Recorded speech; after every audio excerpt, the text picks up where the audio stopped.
तो class 12th की शुरुआत कर रहे हैं। ठीक है। और शुरुआत में हम चैप्टर 3 से शुरुआत करेंगे।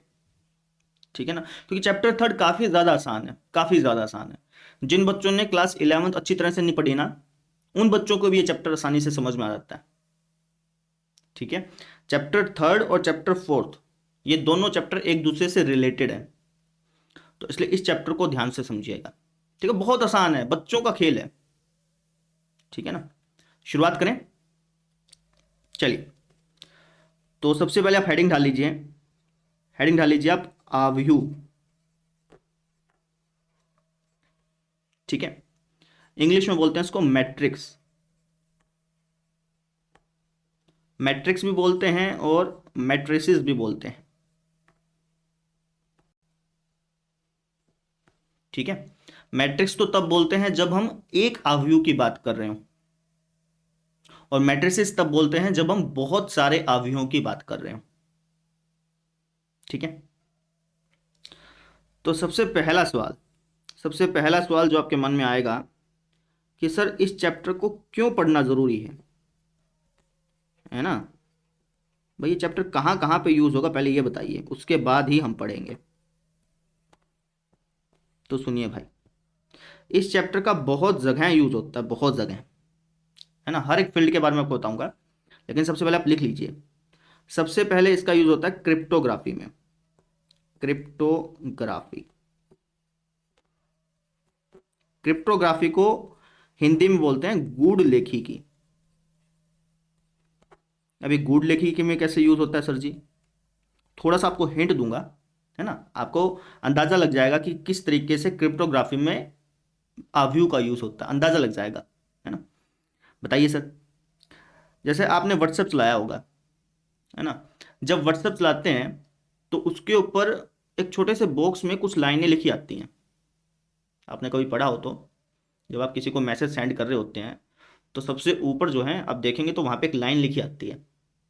वहां पे ये लिखा होता है कि जो मैसेज आप भेज रहे हैं ना, वो मैसेज सिर्फ आप और जिसको आप भेज रहे हैं वो पढ़ सकता है, बीच में कोई भी नहीं पढ़ सकता। समझ रहे हैं। जैसे मान लीजिए कि भैया ये एक बंदा है, ये दूसरा बंदा है। ठीक है, ये इसको मैसेज भेज रहा है ना। लेट्स से कि इसने मैसेज भेजा हेलो। अब ये जो मैसेज है, ये मैसेज इसके पास जाएगा, है ना। और यहां से लेकर के यहां तक जब ये मैसेज जाएगा ना, तो बीच में इस मैसेज को कोई भी नहीं पढ़ सकता, ऐसा लिखा होता है ना? और व्हाट्सएप भी खुद भी नहीं पढ़ सकता उसको। ठीक है, व्हाट्सएप चाहकर भी उसको नहीं पढ़ सकता। इनक्रिप्शन बोलते हैं उसको। ठीक है ना, आपने किसी व्यक्ति को मैसेज भेजा, वो मैसेज आप और जिसको आपने भेजा है सिर्फ वही पढ़ सकता है, बीच में कोई दूसरा पर्सन उस मैसेज को नहीं पढ़ सकता। क्यों सर, क्यों नहीं पढ़ सकता? क्योंकि ये जो मैसेज है ये चेंज हो जाता है किसके अंदर, मैट्रिक्स के अंदर।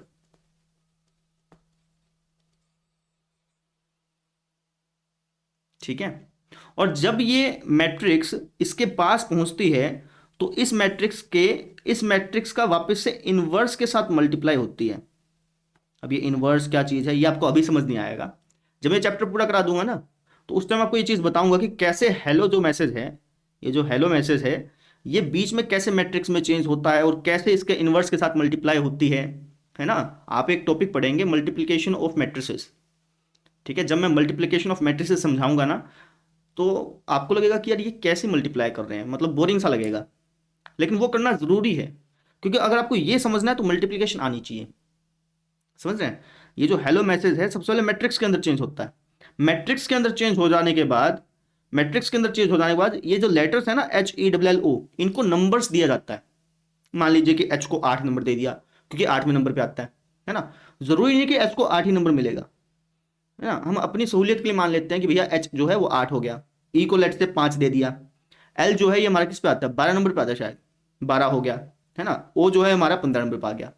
तो इस तरीके से मैट्रिक्स में चेंज होता है, फिर उसके बाद उसको नंबर दिए जाते हैं। नंबर दिए जाने के बाद उस मैट्रिक्स की एक स्पेशल मैट्रिक्स से मल्टीप्लाई होती है।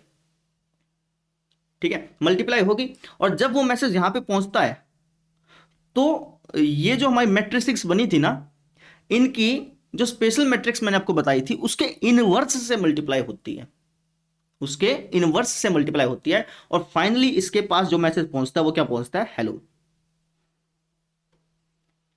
ठीक है ना, इतना लंबा प्रोसेस है और वो चुटकी में हो जाता है, क्यों, इंटरनेट की वजह से।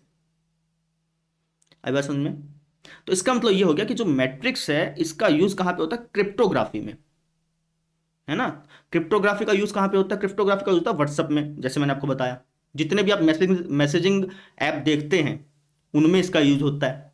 बैंकिंग में इसका यूज होता पाएगा, है ना, होता पाएगा, क्या होता ही है, क्योंकि बैंकिंग में भी ट्रांजैक्शन यहां से वहां तक जाती हैं, तो बीच में कोई भी हैकर उनको देख ना पाए, उनको चुरा ना पाए, इसलिए उनको भी इंक्रिप्टेड किया जाता है। तो इसका मतलब यह हुआ कि जो बैंकिंग सेक्टर है उस सारे के सारे बैंकिंग सेक्टर में भी मैट्रिसेस का यूज होता है। ठीक है ना। और सोचिए और कहां पे हो सकता है, कार्ड डिटेल्स में हो सकता है। ठीक है, जहां पर भी आप पासवर्ड ढालते हैं ना, आप ऐसे समझिए जहां पर भी आपने पासवर्ड ढाला वहां पर इस कंसेप्ट का यूज होता पाएगा। ठीक है, इस कंसेप्ट का यूज होता पाएगा, इसलिए हमें चैप्टर पढ़ना है। ठीक है, इसलिए हमें दो मैट्रिसेस को जोड़ना आना चाहिए, दो मैट्रिसेस की गुणा करनी आनी चाहिए, मैट्रिसेस का इनवर्स निकालना आना चाहिए। ये आगे आएंगे टॉपिक, और जब मैं कराऊंगा ना तब आपको बोरिंग सा लगेगा, लेकिन आपको उनको करना है ना, क्योंकि मैट्रिसेस का इनवर्स इसलिए सिखाया जाता है ताकि आप इस टाइप के कंसेप्ट्स में, इस टाइप के एप्लीकेशंस में मैट्रिसेस का यूज कर पाए। क्लियर हुआ? तो पहला यूज तो हमें समझ में आ गया कि भाई मैट्रिसेस का यूज क्रिप्टोग्राफी में होता है ना। भाई एक जगह से मैसेज कोई दूसरी जगह जाना है तो उसको बीच में इनक्रिप्टेड किया जाता है ताकि कोई बीच में पढ़ ना पाए, तो वहां पे मैट्रिसेस का यूज होता है। एक चीज तो पता चल गई, है ना। और बताइए सर जी, और भी बहुत सारी फील्ड है। दूसरा फील्ड है हमारा इमेज प्रोसेसिंग, इमेज प्रोसेसिंग। जैसे आपने गूगल से कोई इमेज डाउनलोड की होगी, है ना, इमेज डाउनलोड की होगी, इमेज को जूम करके देखा होगा, तो जब आप इमेज को बहुत ज्यादा जूम करते हैं ना तो आप पाते हैं कि वहां पे छोटे छोटे पिक्सल बन रहे हैं, देखे होंगे आपने, है ना। वो जो पिक्सल होते हैं उनको मैथमेटिक्स में एक नंबर से रिप्रेजेंट करते हैं, या फिर आप कह लीजिए कि उसको एक मैट्रिसेस के रूप में रिप्रेजेंट किया जाता है। कोई भी आप इमेज ले लीजिए, कोई भी इमेज, कंप्यूटर ग्राफिक्स में आप कोई भी इमेज उठा लीजिए, वो इमेज नंबर से बनी होती है, नंबर से। आपको मैं इसका एग्जांपल भी दिखा देता हूं। अब जैसे मैं यहाँ पे कलर लेता हूँ कोई भी, जैसे यहाँ पे आपको कलर दिख रहे हैं, है ना, यहाँ पे थोड़ा लाइट कलर है, यहाँ पे थोड़ा डार्क डार्क डार्क ऐसा हो गया। ठीक है, अब देखिएगा यहाँ पे भी आपको कलर दिख रहे हैं, है ना। अब देखिएगा यहाँ पे आपको नंबर दिख रहे हैं ना, RGBA, यहाँ पे ये नंबर दिख रहा है आपको, ये वाला FF008000, है ना। ये जो कलर है ना, ये जो कलर आप देख रहे हैं, जो कलर, इस कलर को इस नंबर से रिप्रेजेंट किया गया है, समझ रहे हो। तो ये जो इमेज प्रोसेसिंग होती है, जो ये कंप्यूटर ग्राफिक्स में आप इमेजेस देखते हैं, इन सब के पीछे मैट्रिसेस यूज होती है। क्लियर हुआ? ठीक है, अच्छा जी, और कहां यूज होती है, और यूज सुनिए। इसका यूज होता है कंप्यूटर प्रोग्रामिंग में। आपने सर कंप्यूटर प्रोग्रामिंग में तो आपने और भी यूजेस बताए थे। अरे भैया जितना भी आप मैथमेटिक्स पढ़ रहे हैं ना, सारा का सारा यूज होता है कंप्यूटर प्रोग्रामिंग में, यूज हो गया, गेमिंग गेमिंग में यूज हो गया, समझ रहे हैं। तीसरा यूज क्या है इसका, कंप्यूटर प्रोग्रामिंग। जब पाइथन लैंग्वेज सीखते हैं, पाइथन लैंग्वेज में जैसे हम यहाँ पे मैट्रिसेस में रोज कॉलम के बारे में पढ़ेंगे, जब हम पाइथन लैंग्वेज सीखते हैं तो यहाँ पे तो हम रोज कॉलम बोल रहे हैं, पाइथन लैंग्वेज में हम इसको एरेज बोलते हैं, ARRAYS, एरेज। ठीक है, और भी बहुत सारे यूज हैं, बहुत सारे यूज हैं। ठीक है, इसलिए ये चैप्टर पढ़ना जरूरी है। क्लियर? आप कहेंगे सर और यूजेस भी बता दीजिए, और यूजेस भी आपको बता देता हूँ, थोड़ा समय लगेगा मतलब, है ना, लेकिन आप और यूजेस भी सीख लीजिए। देखिए सिंपल सा फंडा है, अगर आपको यूजेस पता करना है ना तो सबसे पहले तो आप गूगल टाइप कर लीजिए, है ना। मैं नेट ऑन कर लेता हूँ, 2 मिनट रुकिए।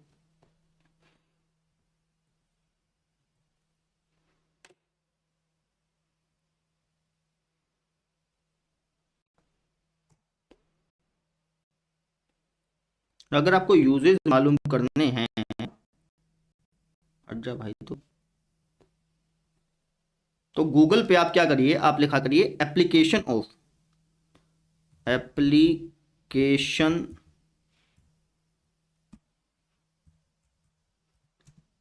ऑफ मैट्रिसेस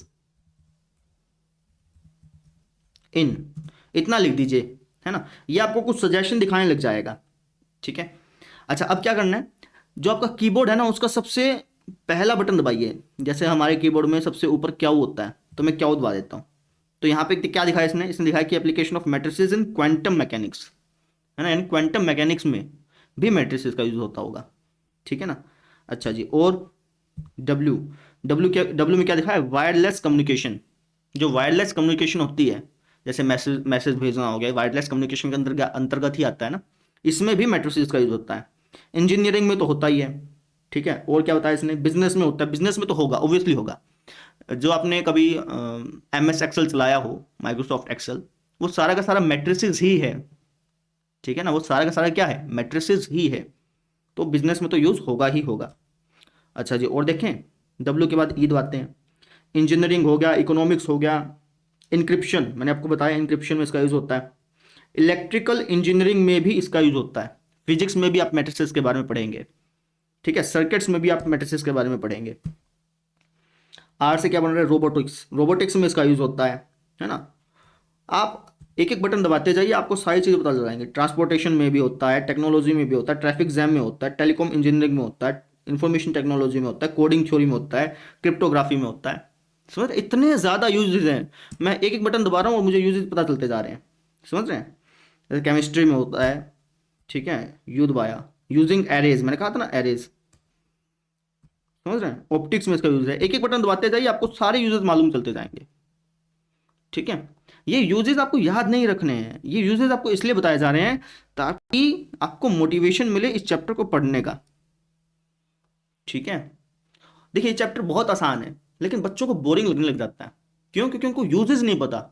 उनको ये नहीं पता कि यार इस चैप्टर का यूज कहाँ पे होगा, क्यों मल्टीप्लिकेशन कर रहे हैं, क्यों इन्वर्स कर रहे हैं। जब उन्हें ये मालूम चल जाता है ना कि भैया वो इन्वर्स क्यों निकाल रहे हैं, वो दो मैट्रिसेस को मल्टीप्लाई क्यों कर रहे हैं, तब उन्हें मालूम चलता है कि हाँ यार ये चैप्टर पढ़ना पड़ेगा, ठीक है। तो सबसे पहले हमने क्या बात की, सबसे पहले हमने बात की कि भाई इस चैप्टर को क्यों पढ़ना चाहिए, इसका आपको आंसर मिल गया होगा, ठीक है।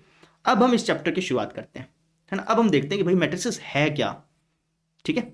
चलिए, तो हेडिंग ढालिए, हेडिंग ढालिए आप, आव्यूह क्या है, या फिर आव्यूह ढाल दीजिए बस, ठीक है ना। भाई मैट्रिक्स है क्या, मैट्रिक्स का यूज तो समझ में आ गया, लेकिन मैट्रिक्स कहेंगे किसको, उसको देखते हैं, ठीक है। एग्जाम्पल से समझिएगा।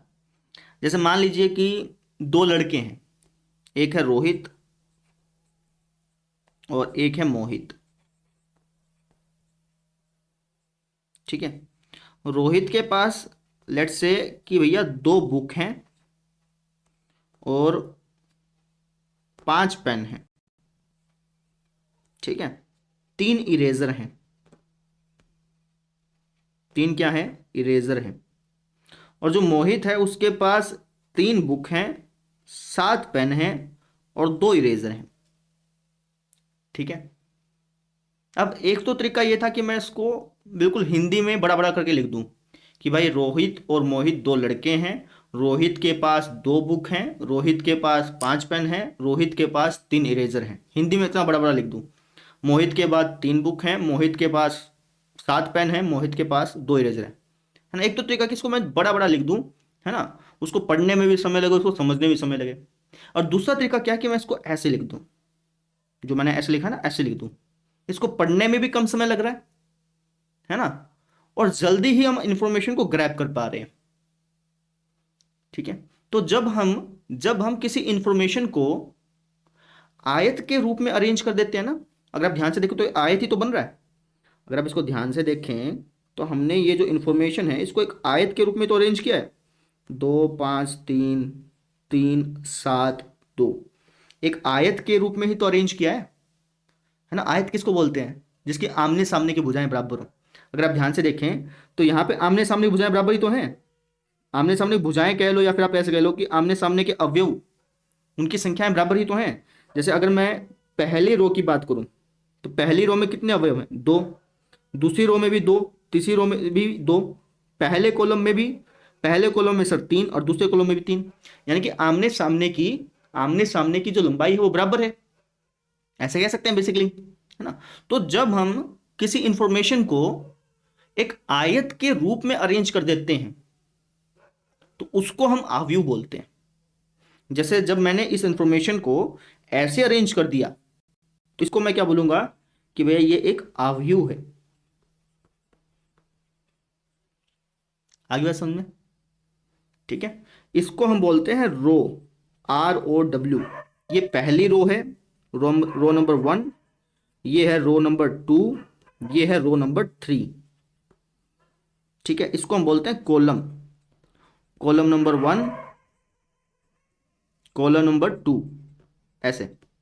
ठीक है, अब इतना बड़ा बड़ा लिखना भी थोड़ा सही नहीं लगता, तो हम एक काम करेंगे, बार बार इसको रो 1 रो 2 रो 3 बोलने के बजाय मैं इसको सिंपली R1 बोल दूंगा, R1 R2 R3, और इसको मैं बोल दूंगा C1 और C2, है ना, समझ में आ जाएगा आपको। आगे बात समझ में? ठीक है, तो मैंने क्या बताया आपको कि भाई आव्यूह इंफॉर्मेशन को एक आयताकार क्रम विन्यास में लिखने की प्रक्रिया है। जब हम किसी इंफॉर्मेशन को एक आयताकार क्रम विन्यास में लिख देते हैं, क्रम विन्यास मतलब अरेंजमेंट, ठीक है, जब हम किसी इंफॉर्मेशन को एक आयताकार क्रम विन्यास में लिख देते हैं तो उसको हम आव्यूह बोलते हैं, मैट्रिक्स बोलते हैं। क्लियर हो गया? अब इसकी कुछ एक परिभाषाएं हैं, उनको हम पढ़ लेते हैं। ठीक है, चलिए, तो आप हेडिंग ढाल लीजिए, हेडिंग ढाल लीजिए आप, परिभाषाएं, परिभाषाएं।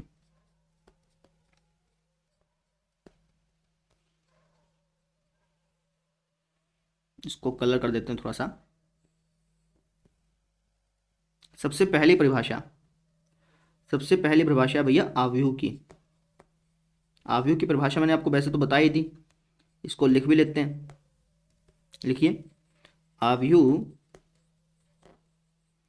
आव्यूह संख्याओं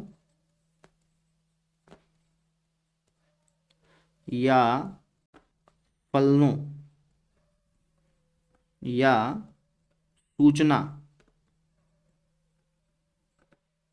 सूचनाओं का एक आयताकार क्रम विन्यास है।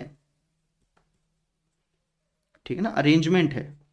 जब जो हमें इंफॉर्मेशन दे रखी है उसको हम एक आयत के रूप में अरेंज कर देते हैं ना, तो उसको हम क्या बोलते हैं? आव्यूह बोलते हैं। आव्यूह संख्याओं या फलनों या सूचनाओं का एक आयताकार क्रम विन्यास है। ठीक है, एग्जाम्पल सर जी? एग्जाम्पल मैंने वैसे तो आपको बता ही दिया, लेकिन चलिए कोई बात नहीं, लिख लेते हैं इसमें। जैसे मान लीजिए कि भाई मैंने कुछ इस तरीके से लिख दिया, ABCDEF, ये हमारे पास सूचना ही तो थी। इसको मैंने किस किस शेप में ऑर्गेनाइज कर दिया, किस शेप में अरेंज कर दिया? तो आप कहेंगे सर आयत की शेप में आपने अरेंज कर दिया, तो इसको हम आव्यूह बोलेंगे। ठीक है ना? अच्छा जी, फॉर एग्जांपल मैं लिख दिया ABCDEF, ये भी एक आव्यूह है। ठीक है, फॉर एग्जांपल मैं लिख दिया ABCDEF, ये भी एक आव्यूह है, क्योंकि रेक्टेंगल की शेप में है ना। समझ रहे हैं? आप इसको ऐसे समझ सकते हैं कि भाई इसकी लंबाई तो इसकी लंबाई तो 1 2 3 4 5 6 है। आप समझने के लिए ऐसे कह सकते हैं कि इसकी लंबाई 6 है और चौड़ाई 1 है। ठीक है, इसकी लंबाई कितनी है? इसकी लंबाई 2 है और चौड़ाई 3 है, या फिर लंबाई 3 है चौड़ाई 2 है। समझने के लिए ऐसे कह सकते हैं। ठीक है ना? तो हमने क्या कर रखा है कि इंफॉर्मेशंस को, जो हमारे पास इंफॉर्मेशन थी, जो हमारे पास डाटा था, उसको हमने एक आयत के रूप में अरेंज कर रखा है। ठीक है, तो इसलिए हम इन सबको क्या बोलेंगे? आव्यूह, मैट्रिक्स बोलेंगे। ये भी एक मैट्रिक्स है, ये भी एक मैट्रिक्स है, और ये भी एक मैट्रिक्स है। तीनों के तीनों मैट्रिक्स हैं। ठीक है, अब क्या मैट्रिक्स नहीं है वो भी समझ लो। बताओ जी, अगर मैं ऐसे लिख दूं 1 2 3 4 5, ऐसे लिख दूं, क्या मैं इसको मैट्रिक्स बोलूंगा? नहीं बोलूंगा। क्यों? क्योंकि यहां पे खाली रह गया भाई। ये आयत बना है? नहीं बना। आई बात समझ में? आयत किसको बोलते हैं? जिसमें आमने सामने की भुजाएं बराबर हों। ठीक है ना? अब यहाँ पे देखिए, यहाँ पे 2 एलिमेंट्स हैं, यहाँ पे भी 2 एलिमेंट है, यहाँ पे सिर्फ एक एलिमेंट है, तो इसको आप अवयव कैसे बोल सकते हैं? नहीं बोल सकते। ठीक है, समझ में आएगी? अगर मैं ऐसे लिखता, देखो 1 2 3 4 5 6, इसको मैं अवयव बोल सकता था। क्लियर होगी मेरी बात? तो जब हम दी गई संख्याओं को या फलनों को या सूचनाओं को एक आयत के रूप में अरेंज कर देते हैं, है ना, एक आयताकार क्रम विन्यास कर देते हैं, तो उसको हम अवयव बोलते हैं। क्लियर हो गया? ठीक है सर जी। अब दूसरी बात लिखिए, अवयव के अवयव। अवयव के अवयव। अब ये अवयव के अवयव क्या चीज़ है वो समझिए। अवयव बोलिए या एलिमेंट्स बोलिए या पद बोलिए, है ना, अवयव के अवयव नाम से पता चल रहा है कि भाई कोई अवयव है। लेट्स से अपने पास ये अवयव है 1 2 3 4। तो अवयव के अंदर जो सूचना आपने ढाली हुई है ना, जो संख्याएं आपने ढाली हुई हैं, उनको हम अवयव बोलते हैं। ठीक है, एलिमेंट्स बोलते हैं। अब अगर आपसे कह दूं कि भाई इस अवयव के एलिमेंट्स बताओ, तो बता देंगे। आप कहेंगे सर 1 2 3 4, है ना, इस अवयव में कितने एलिमेंट है? 4 एलिमेंट है। आगे समझ में? मैंने आपसे पूछ लिया कि भाई इस अवयव में कितने एलिमेंट है? कितने एलिमेंट है? 5 एलिमेंट है, 5 अवयव हैं। ठीक है ना, तो इनको हम अवयव बोलते हैं। क्लियर? अगली बात लिखिए, अगली बात लिखिए आप, अवयव को निरूपित करना, दर्शाना। भाई अवयव को कैसे दर्शाते हैं वो देख लेते हैं।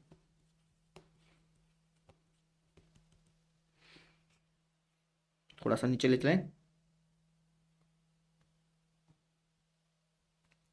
देखिए, जो हमारा अवयव होता है ना, उसको हम या तो इस क्लोज ब्रैकेट में बंद करते हैं, जो इन्फॉर्मेशन दे रखा है, जिस जिस इन्फॉर्मेशन को हमने आयत के रूप में अरेंज किया है, उस इन्फॉर्मेशन को या तो हम इस क्लोज ब्रैकेट में बंद करते हैं, तब हम उसको अवयव बोल सकते हैं, या फिर हम इस ओपन ब्रैकेट में बंद करते हैं, तब भी हम उसको अवयव बोल सकते हैं, है ना। या फिर हम ऐसे दो डंडे लगा देते हैं, इसके अंदर उसको बंद करते हैं, तो भी हम उसको अवयव बोल सकते हैं।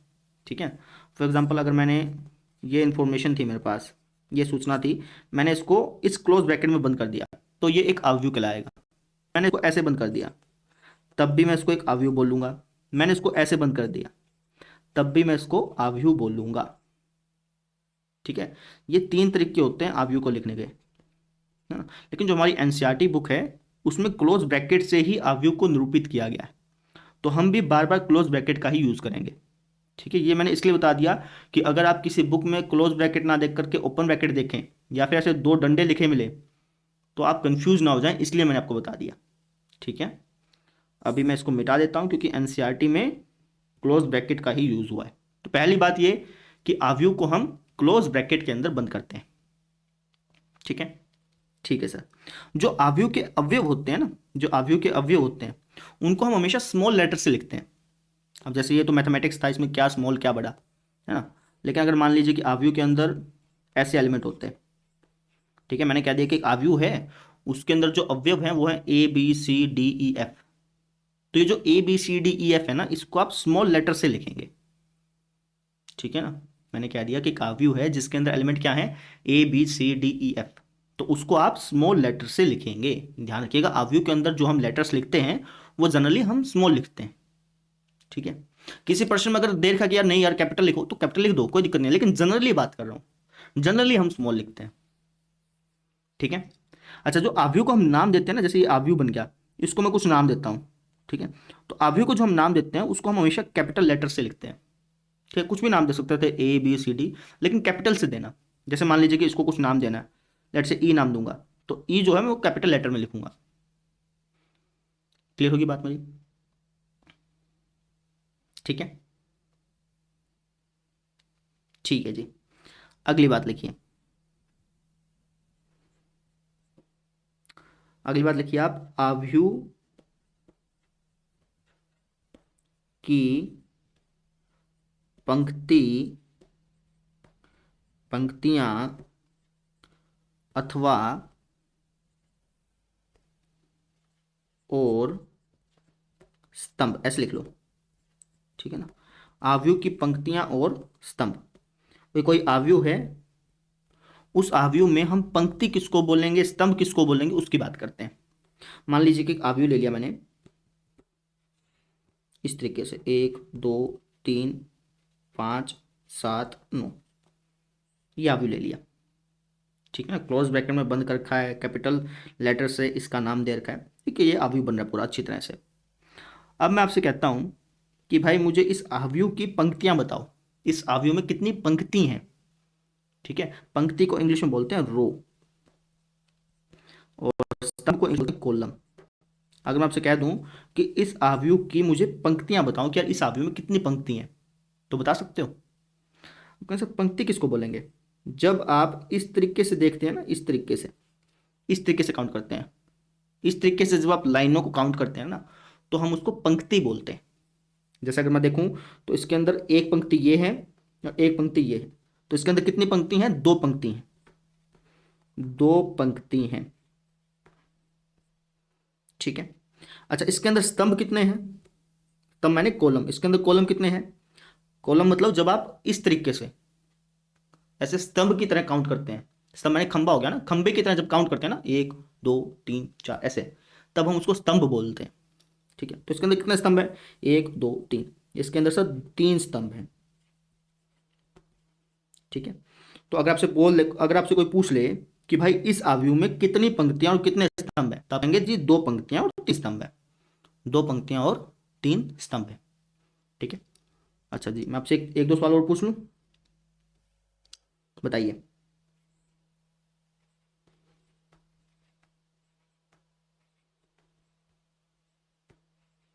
इस आव्यूह में कितनी पंक्तियां हैं और कितने स्तंभ हैं, बताइए। आप कहेंगे सर 2 पंक्तियां हैं और 4 स्तंभ है, ठीक है। कितनी पंक्तियां हैं, 2 पंक्तियां हैं और 4 स्तंभ है,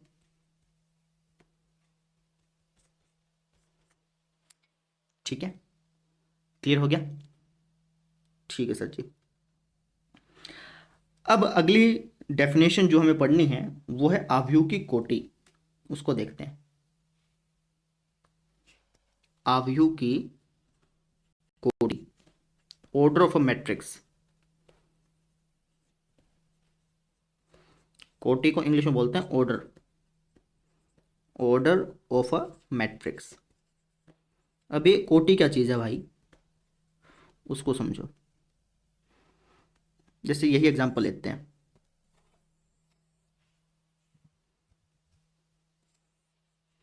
ये एग्जांपल ले लो आप, ठीक है। मैंने आपसे पूछा था कि भाई इस आव्यूह में कितनी पंक्ति हैं और कितने स्तंभ हैं, तो आपने कहा जी 2 पंक्ति हैं और 3 स्तंभ हैं, ठीक है। आपने मुझे ऐसे लिख के दे दिया। अब मैं मान लूं कि आपको बहुत सारे आव्यूह दे दूं और मैं कहूं कि भाई इनकी पंक्तियां उनके स्तंभ लिखते जाओ, तो अगर आप इस तरीके से लिखेंगे तब तो बहुत समय लग जाएगा, है ना। लेकिन अगर मैं इसी बात को ऐसे लिख दूं, समझिए 1 2 3 5 7 9, मैंने क्या किया, ऐसे लिख दिया, है ना। यहाँ पे जो मैंने पहले पहले पहले स्थान पर लिखा है उसको पंक्ति मान लिया, और जो दूसरे स्थान पर लिखा है उसको मैंने स्तंभ मान लिया, ठीक है ना। इसको पंक्ति मान लिया, इसको स्तंभ मान लिया। तो मैं इसको कैसे पढ़ूंगा, मैं इसको कहूंगा कि भैया ये 2/3 का मैट्रिक्स है, ये 2/3 का आव्यूह है। इसको बोलते क्या है, इसको बोलते हैं 2/3। वापिस समझिए, इतना बड़ा बड़ा लिखने की जरूरत नहीं है। अगर आपसे कोई बोल दे कि भाई इसके अंदर कितनी पंक्तियां हैं और कितने स्तंभ हैं, तो आप बोलेंगे यार 2 पंक्ति हैं 3 स्तंभ है ना। तो इतना बड़ा बड़ा बोलने की जरूरत नहीं है। आप कहिए कि भैया ये जो मैट्रिक्स है, ये जो आव्यूह है, ये 2/3 का है। क्या बोलेंगे, 2/3 का। जब आप बोल देते हैं ना किसी को कि भाई ये मैट्रिक्स 2/3 का है, तो उसको समझ में आ जाता है कि भाई 2 तो इसके अंदर पंक्ति पाएंगे और 3 इसके अंदर स्तंभ पाएंगे, ठीक है। अगर मैं किसी को बोलता हूँ कि यार मेरे पास एक आव्यूह है और वो 5/7 का है, तो उसको तुरंत उसी टाइम समझ में आ जाएगा कि भाई इसके अंदर 5 तो पंक्तियां होंगी और 7 स्तंभ होंगे, ठीक है ना। इतना बड़ा बड़ा लिखने की जरूरत नहीं है, आप सिंपल ऐसे लिख दीजिए 2/3, ठीक है। और जब हम इस तरीके से लिख देते हैं ना, जब हम इस तरीके से लिख देते हैं तो इसको हम बोलते हैं आव्यूह की कोटि, ऑर्डर ऑफ अ मैट्रिक्स। कोई आपसे बोल दे कि भाई इस मैट्रिक्स का ऑर्डर बताओ, है ना। तो आप क्या कहेंगे, इस मैट्रिक्स का ऑर्डर क्या है बताइए। आप कहेंगे सर इस मैट्रिक्स का ऑर्डर है 2/3। समझ रहे हैं, इस मैट्रिक्स का ऑर्डर बताओ। आप कहेंगे सर इस मैट्रिक्स का ऑर्डर है 2/4। इस मैट्रिक्स का ऑर्डर बताओ 2/3। आई बात समझ में। इसको हम आव्यूह की कोटि बोलते हैं, ऑर्डर ऑफ मैट्रिक्स बोलते हैं। ठीक है, बार बार हो सकता है कि मैं कोटि शब्द का यूज ना करके ऑर्डर शब्द का यूज करूं, तो आप समझ जाइएगा। ठीक है ना। ऑर्डर ऑफ मैट्रिक्स क्या है कि आपने उस आव्यूह में जितनी पंक्तियां हैं और जितने स्तंभ हैं उसको आपने एक शॉर्ट रूप में बता दिया, उसको हम ऑर्डर ऑफ मैट्रिक्स बोलते हैं। ठीक है। फॉर एग्जाम्पल इस मैट्रिक्स में बताइए कि भाई इस मैट्रिक्स का ऑर्डर क्या है। एक तो मैं ऐसे बोल दूं कि यार इस मैट्रिक्स में कितनी पंक्तियां और कितने स्तंभ हैं, और एक ऐसे बोल दो कि यार इस मैट्रिक्स का ऑर्डर बता दो। तो कौन सा आसान रहा, उस मैट्रिक्स का ऑर्डर बता दो, ये कहना ज्यादा आसान रहा ना। समझ रहे हैं। तो अगर मैं आपसे पूछूं कि इस मैट्रिक्स का ऑर्डर बताओ, कितना होगा, 2/3। क्लियर हो गया, आगे बात समझ में। आगे देखिए, एक नोट ढाल लीजिए, छोटा सा नोट ढाल लीजिए।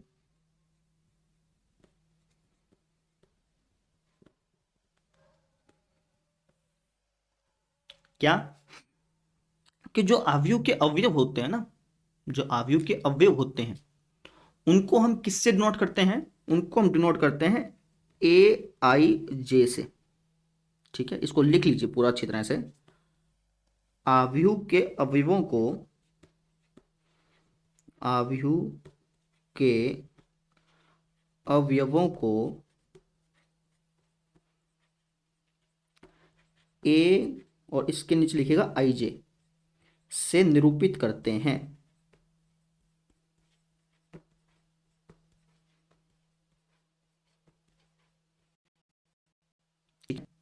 एग्जाम्पल सर जी समझिए, ये एक आव्यूह है, 1 2 3 4 5 6। अगर मैं आपसे पूछ लूं कि भाई इस आव्यूह में जो 5 है, ये जो 5 लिखा है, इस 5 की पोजीशन बता दो मुझे।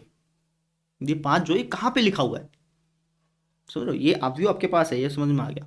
इस आव्यूह में जो 5 है ये कहाँ पे है। अगर मैं आपसे ये पूछ लूं कि जो 5 लिखा है ये कहाँ पर लिखा हुआ है, इसकी पोजीशन क्या है, तो आप कैसे बताओगे। अब कई बच्चे तो कहेंगे सर ये जो 5 है ना, ये नीचे नीचे लिखा हुआ और बीच में लिखा हुआ है, ऐसे कहेंगे, है ना। और कई बच्चे जो उनसे थोड़े से समझदार होंगे वो कह देंगे सर ये जो 5 है, ये जो 5 है, ये दूसरी पंक्ति में, दूसरी पंक्ति में और दूसरे स्तंभ में है। ठीक है ना, समझ रहे हैं। ये 5 है, दूसरी पंक्ति में है और दूसरे स्तंभ में है। जब आप दूसरी पंक्ति और दूसरे स्तंभ को देखते हैं ना, तो जहां पे ये इंटरसेक्ट करता है, जहां पे एक दूसरे को काटता है, वहां पे 5 है। ठीक है। अब इतना बड़ा बड़ा लिखूंगा तो यार थोड़ा सा टाइम वेस्ट होगा, तो इसलिए हम इसको कैसे लिख देते हैं कि जो 5 है वो कहाँ पे है, वो है हमारा A22 पर, ऐसे बोल देते हैं।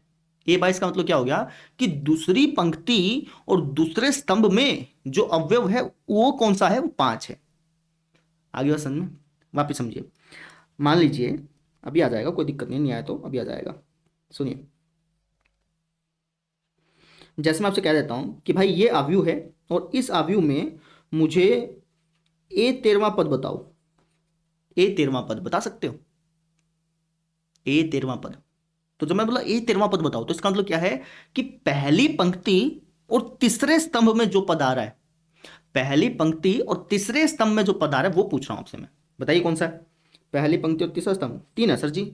A13 क्या हो गया, 3 हो गया। समझ में आई। अगर मैं आपसे कह दूं A11 बताओ, बता दोगे कितना है A11, बताओ जल्दी जल्दी बताओ। A11 कितना है, 1 है सर जी। A12 कितना है, 2 है। अच्छा, A21 कितना है बताओ। A21 का मतलब है दूसरी पंक्ति और पहला स्तंभ, 4 है सर जी, है ना। A22 बताओ, 5 है। A23 बताओ, 6 है। समझ में आई मेरी बात। तो इस तरीके से हम आव्यूह के अवयवों को दर्शाते हैं। आ गया समझ में, ठीक है। अच्छा जी, और जो आव्यूह होता है ना, जैसे ये पूरा पूरा आव्यूह था, अब इसको इतना बड़ा बड़ा लिखने के बजाय भी हम इसको ऐसे भी लिख सकते हैं, देखिए E बराबर, ऐसे भी दर्शा सकते हैं। ठीक है। अब मान लीजिए कि मुझे इसकी कोटि भी दर्शानी है, तो मैं इसको ऐसे भी लिख सकता हूं। ठीक है, ऐसे भी लिख सकता हूं। क्लियर होगी बात मेरी? ठीक है। अब आगे देखिए, तो अब हम चलते हैं अपने अगले टॉपिक पर, और अगला टॉपिक है हमारा आव्यूह के प्रकार। आव्यूह के प्रकार। ठीक है। आपके एनसीईआरटी बुक में 7 प्रकार दिए गए हैं, एक एक करके बात करते हैं। सबसे पहला प्रकार वो है हमारा स्तंभ आव्यूह। स्तंभ आव्यूह। ठीक है। वैसे तो पंक्ति आव्यूह पाएगा आपका सबसे पहला, कोई बात नहीं, कैसे लिख लो, लो पंक्ति आव्यूह लिख दिया। ठीक है, इंग्लिश में बोलते हैं उसको रो मैट्रिक्स। ऐसा मैट्रिक्स जिसके अंदर एक ही रो हो, एक ही रो हो, एक ऐसा आव्यूह जिसके अंदर एक ही पंक्ति हो, उसको हम पंक्ति आव्यूह बोलते हैं। एग्जाम्पल के तौर पे, जिसकी डेफिनेशन लिखने की जरूरत नहीं है, समझ में आना चाहिए बस, है ना। तो फॉर एग्जाम्पल मैं लिख दिया ऐसे, 1 2 3 4 5। इस आव्यूह में पंक्ति कितनी है बताना, आप कहेंगे सर एक है ना। मैं लिख दिया ABC। इस आव्यूह में पंक्ति कितनी है, एक है, मैंने लिख दिया A। इस आव्यूह में पंक्ति कितनी है, एक है ना, इसमें भी तो एक ही पंक्ति है। तो ये जितने भी आव्यूह लिखे मैंने, इन सभी आव्यूहों को हम पंक्ति आव्यूह बोलते हैं। ठीक है। दूसरा स्तंभ आव्यूह। स्तंभ आव्यूह, कॉलम मैट्रिक्स।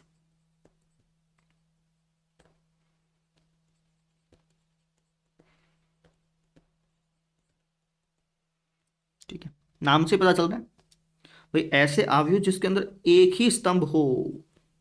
समझ रहे हैं, रो से कोई फर्क नहीं पड़ता, स्तंभ एक होना चाहिए। आई बात समझ में? देखिए इसके इस आव्यूह के अंदर कितने स्तंभ है, एक ही स्तंभ है सर जी, है ना।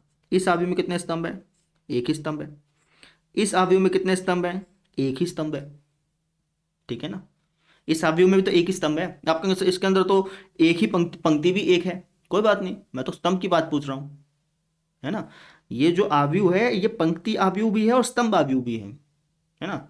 ये आपका स्तंभ आव्यूह है, ये आपका स्तंभ आव्यूह है, ये पंक्ति आव्यूह है। ये आपका स्तंभ और पंक्ति दोनों है, ये भी स्तंभ और पंक्ति दोनों है। आगे बात समझ में? ठीक है। पंक्ति आव्यूह क्या, जिसके अंदर सिर्फ एक ही पंक्ति हो। स्तंभ आव्यूह कौन सा, जिसके अंदर एक ही स्तंभ हो। आगे देखो, तीसरा पंक्ति हो गया, स्तंभ हो गया, इसके बाद कौन सा आएगा भाई, वर्ग आव्यूह लिख लो। वर्ग आव्यूह। ठीक है, स्क्वायर मैट्रिक्स।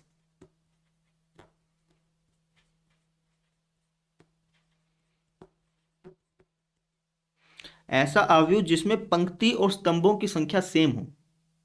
पंक्ति और संख्यों पंक्ति और स्तंभों की संख्या सेम हो। जैसे मैंने लिख दिया ऐसे, देखो 1 2 3 4 5 6। क्या इसको मैं एक वर्ग आव्यूह बोल सकता हूं? नहीं बोल सकता। क्यों? क्योंकि इसके अंदर 2 पंक्ति हैं और 3 स्तंभ है, तो इसको वर्ग आव्यूह नहीं बोला जा सकता।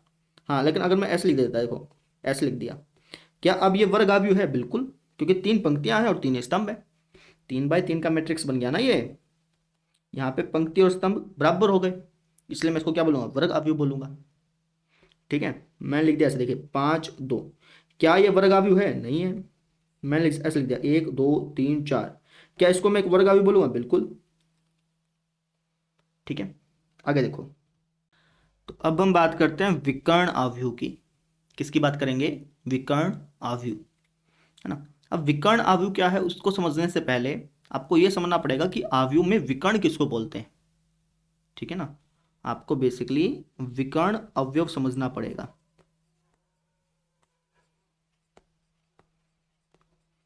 जैसे मान लीजिए कि मैंने ये आव्यूह बना दिया, 1 2 3 4 5 6 7 8 9, है ना। अब मैं आपसे कह दूं कि भाई इस आव्यूह में मुझे विकर्ण अवयव पता करके दो, इस आव्यूह के विकर्ण अवयव मालूम करके दो, तो विकर्ण अवयव कौन से कहलाएंगे वो समझिए सबसे पहले तो, है ना। विकर्ण अवयव वो कहलाएंगे जिसमें आई और जे बराबर हो। आई और जे बराबर हो मतलब समझिए, जैसे अगर मैं आपसे कह देता कि भाई इस आव्यूह में मुझे A11 पद बताओ, तो बता देते हैं सर A11 पद 1 होगा, है ना। A12वां पद बताओ, A12वां पद सर 2 होगा। A13 बताओ, A13 सर 3 होगा, है ना। A21 4 होगा। 21 इसी को तो बोलेंगे, इसी को तो बोलेंगे 21, क्योंकि ये दूसरी पंक्ति और पहले स्तंभ में है ना। A22 बताओ 5 होगा। A23 6 होगा। A31 7 होगा। A32 8 होगा। A33 9 होगा। ठीक है ना, ऐसे बोलोगे तुम। मैंने आपसे कहा कि भाई मुझे विकर्ण अवयव चाहिए, विकर्ण अवयव चाहिए। विकर्ण अवयव किसको बोलेंगे, जिसमें आई और जे बराबर हो। आई और जे मतलब आई इसको बोलते हैं, जे इसको बोलते हैं, है ना। आई और जे किस में बराबर है, आप कहेंगे सर इसमें, इसमें और इसमें, इन तीनों में आई और जे बराबर है ना। देखिए 1 1 2 2 और 3 3, इसमें थोड़ी आई और जे बराबर, है ना। तो अगर मैं आपसे कह दूं कि यार विकर्ण अवयव बताओ, तो आप कहेंगे सर 1 4 और 1 5 और 9, 1 5 और 9 जो है ये हमारे विकर्ण अवयव हैं। ठीक है, इसका मतलब ये हुआ कि आव्यूह के केस में जो विकर्ण होता है वो सिर्फ ये वाली रेखा होती है, इसको हम विकर्ण बोलते हैं आव्यूह के केस में। इसको विकर्ण नहीं बोलते हैं भाई, आव्यूह समझ में, इसको विकर्ण नहीं बोलते हैं, विकर्ण इसको बोला जाता है। ठीक है, क्लियर। ठीक है सर जी, आपने ये समझा दिया कि भाई आव्यूह में हम विकर्ण किसको बोलते हैं, है ना। इस रेखा को अपन विकर्ण बोलते हैं, ये वाली बात समझ में आ गई। लेकिन ये विकर्ण आव्यूह क्या है, विकर्ण आव्यूह का मतलब क्या, वो तो समझाओ। अभी समझा देते हैं, क्या दिक्कत है, समझिए। अगर किसी आव्यूह में, अगर किसी आव्यूह में विकर्ण को छोड़कर, विकर्ण को छोड़कर के बाकी जितने भी एलिमेंट्स हैं वो जीरो हों, तो उस आव्यूह को हम विकर्ण आव्यूह बोलते हैं। क्या बोला मैंने, अगर किसी आव्यूह में विकर्ण को छोड़ करके बाकी जितने भी अवयव हैं वो सारे जीरो हों, तो उसको हम विकर्ण आव्यूह बोलते हैं। एग्जाम्पल से समझो, मैंने लिख दिया ऐसे 5 4 9 0 0 0 0 0 0, तो इसको मैं क्या बोलूंगा, विकर्ण आव्यूह। क्यों, क्योंकि विकर्ण को छोड़ करके बाकी सारे एलिमेंट्स जीरो हैं। ठीक है ना। अब बताइए, क्या मैं इसको एक विकर्ण आव्यूह बोल सकता हूं, बिल्कुल। ठीक है ना। अच्छा जी, अब मुझे बताइए 3 4 5 7 8 9 10 11 12, क्या मैं इसको एक विकर्ण आव्यूह बोल सकता हूँ, नहीं जी, विकर्ण आव्यूह नहीं बोल सकते। वर्ग आव्यूह बिल्कुल, है ना। और एक बात का ध्यान रखिए, विकर्ण आव्यूह जो होगा वो वर्ग आव्यूह तो पाएगा पाएगा, जो विकर्ण आव्यूह है वो वर्ग आव्यूह पाना ही पाना है। ठीक है ना, जैसे ये विकर्ण आव्यूह है, वर्ग आव्यूह भी होगा, वर्ग आव्यूह भी होगा। आगे बात समझ में, ठीक है। ठीक है सर जी, हाँ ये वर्ग आव्यूह जरूर है लेकिन विकर्ण आव्यूह नहीं है। आप ऐसे मत समझिए मेरी बात, मैं कह रहा हूँ कि जो विकर्ण आव्यूह है ना वो 100% श्योरिटी है कि वो वर्ग आव्यूह होगा, लेकिन जो वर्ग आव्यूह है उसकी 100% श्योरिटी नहीं है कि वो विकर्ण आव्यूह होगा। ये चीज कहना चाह रहा हूँ, क्लियर। आगे बात समझ में। अब चलते हैं आगे। अब आगे देखिए भाई, ये जो हमने विकर्ण आव्यूह पढ़ा ना, ये दो प्रकार के होते हैं। विकर्ण आव्यूह कितने प्रकार के होते हैं, दो प्रकार के। एक तो होता है अदिश आव्यूह, स्केलर मैट्रिक्स बोलते हैं, और एक होता है आपका तत्समक आव्यूह। तत्समक मतलब एक, ठीक है, आइडेंटिटी मैट्रिक्स इंग्लिश में बोलते हैं इसको, है ना। अब ये अदिश आव्यूह क्या है, जब विकर्ण के सभी अवयव, जब विकर्ण के सभी अवयव सेम हो जाएं, क्या हो जाएं, सेम हो जाएं, तो उसको हम अदिश आव्यूह बोलते हैं। ठीक है, और जब विकर्ण के सभी अवयव एक हो जाएं तो उसको हम तत्समक आव्यूह बोलते हैं। एग्जाम्पल सर जी, देखिए मैंने लिख दिया ऐसे, देखिए 5 5 5 0 0 0 0 0 0, 3x3 का मैट्रिक्स है ये। ठीक है, अब इसके जो विकर्ण के अवयव हैं, विकर्ण के जितने भी अवयव हैं वो सारे के सारे सेम हो गए, तो इसलिए हम इसको अदिश आव्यूह बोलेंगे। ठीक है, और अगर मैं ऐसे लिख देता हूँ 1 1 1 0 0 0 0 0 0, ये क्या कहलाएगा, तत्समक आव्यूह, क्योंकि इसके जो विकर्ण के अवयव हैं वो एक हो गए। समझ रहे हो, अगर विकर्ण के सभी अवयव एक हो जाएं, तत्समक हो जाएं, तो उसको हम तत्समक अवयव बोलते हैं। और अगर विकर्ण के सभी अवयव सेम हो जाएं तो उसको हम अदिश अवयव बोलते हैं। ठीक है, डेफिनेशन लिखने की जरूरत नहीं है, समझ में आना चाहिए बस आपको। अब लास्ट अवयव लिख लीजिए, शून्य अवयव। शून्य अवयव नाम से पता चल रहा है। शून्य अवयव किसको बोलेंगे? अगर किसी मैट्रिक्स में, अगर किसी मैट्रिक्स में जितने भी एलिमेंट्स हैं सारे के सारे जीरो हों तो उसको हम शून्य अवयव बोलते हैं। ठीक है, बस हो गया। हमने अवयव के 7 प्रकार देख लिए, स्तंभ अवयव, पंक्ति अवयव, वर्ग अवयव। उसके बाद हमने क्या सीखा था? विकर्ण अवयव सीखा था ना, विकर्ण अवयव, अदिश अवयव, तत्समक अवयव, अवयव, शून्य अवयव, 7 प्रकार हमने सीख लिए। क्लियर? लास्ट टॉपिक पर हम आ चुके हैं। ठीक है, और लास्ट टॉपिक क्या है? लास्ट टॉपिक है हमारा अवयव की समानता। अवयव की समानता। ठीक है, 2 अवयव आपको दे देगा, है ना, और कह देगा कि ये दोनों अवयव समान हैं। ठीक है, अब 2 अवयव समान कब होते हैं, 2 अवयव बराबर कब होते हैं, उसको हम देखने वाले हैं। ठीक है, 2 अवयव के बराबर होने के लिए 2 कंडीशन है भाई। कौन कौन सी? पहली कंडीशन ये है कि उनकी कोटियां बराबर होनी चाहिए, उनका ऑर्डर बराबर होना चाहिए। कोटियां बराबर, या फिर आप लिख दो कोटि बराबर होनी चाहिए। कोटियां का क्या मतलब हुआ, है ना, कोटि बराबर होनी चाहिए। 2 अवयव अगर बराबर हैं, 2 अवयव अगर समान हैं तो वो सिर्फ और सिर्फ तभी समान होंगे जब उनकी कोटि बराबर होगी, और उनके संगत अवयव भी बराबर होने चाहिए, कोरस्पोंडिंग एलिमेंट भी बराबर होने चाहिए, तभी 2 अवयव बराबर होंगे। ठीक है, जैसे अगर मैं आपसे कह दूं कि भाई ये अवयव इस अवयव के बराबर है, तो इसका मतलब क्या हो गया? अगर ये अवयव इस अवयव के बराबर है तो ये तभी होगा जब इसका जो ऑर्डर है और इसका जो ऑर्डर है वो बराबर हो। इसका ऑर्डर कितना, इसकी कोटि कितनी है? 2/2।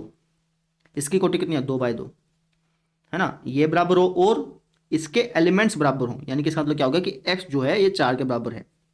अब क्वेश्चन में क्या लिखा है ना कि भैया ये और ये बराबर है, क्वेश्चन में अगर ये क्या लिखा है कि भैया ये अवयव और ये अवयव बराबर है, तो इसका मतलब क्या हो गया कि इसका संगत अवयव भी बराबर होंगे। x जो है 4 के बराबर पाएगा, y जो है ये 5 के बराबर पाएगा। एक तो 1 के बराबर है ही, दो तो 2 के बराबर है ही।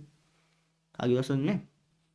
ठीक है, 2 अवयव ले लेते हैं, जैसे 1 2 3, 1 2 3। क्या मैं इन दोनों अवयवों को बराबर कह सकता हूँ? हाँ या ना बोलिए। आप कहेंगे सर नहीं कह सकते, क्यों? क्योंकि इसकी कोटि कितनी है बताएंगे? इसकी कोटि कितनी है?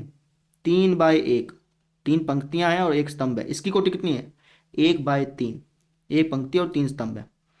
तो आप इसका, इसकी कोटि और इसकी कोटि देखेंगे तो कोटि बराबर नहीं है यहाँ पे, और कोटि बराबर नहीं है तो ये दोनों अवयव भी बराबर नहीं होंगे, ये कहना चाह रहा था।